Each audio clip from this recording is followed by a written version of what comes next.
চায়নাতে একটা অ্যাপ প্রচণ্ড পরিমাণে ভাইরাল হচ্ছে, যে অ্যাপটার নাম হচ্ছে RU-Dead। এই অ্যাপটা কিন্তু কোনো ফ্রি অ্যাপ্লিকেশান না, আমাদের ইন্ডিয়ান কারেন্সিতে প্রায় 100 টাকা কিন্তু এই অ্যাপ্লিকেশানটার দাম। এই অ্যাপটার দাম 100 টাকা হওয়া সত্ত্বেও কিন্তু এটা প্রচণ্ড পরিমাণে ভাইরাল হচ্ছে।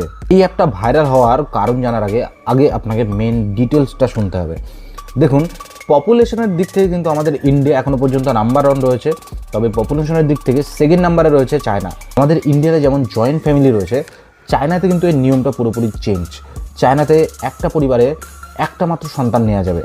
এর দরুন কী হচ্ছে, এর দরুন তারা যখন বড় হচ্ছে তাদের কিন্তু কোনো কাকা, মামা, মাসি এরকম কিন্তু কেউই থাকে না।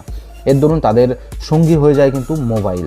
তো এই মোবাইল আর সে নিজে থাকতে থাকতে একটা টাইমে ডিপ্রেশনে এরকম অনেকবার চায়নাতে হয়েছে যে মারা গেছে, তার পরিবার জানতে পেরেছে তার 10 থেকে 12 দিন পরে। তারই সলিউশন নিয়ে এসে এই অ্যাপ্লিকেশনটা।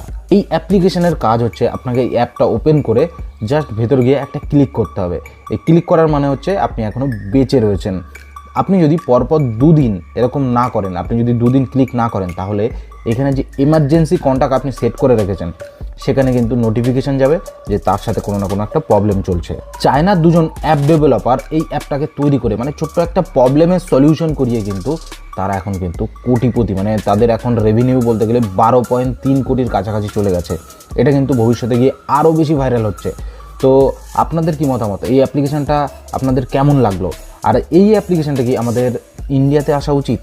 তো অবশ্যই কমেন্ট বক্সে লিখতে ভুলবেন না। আর ভিডিওটি ভালো লাগলে অবশ্যই কিন্তু লাইক এবং শেয়ার করতে ভুলবেন না। Thanks for watching.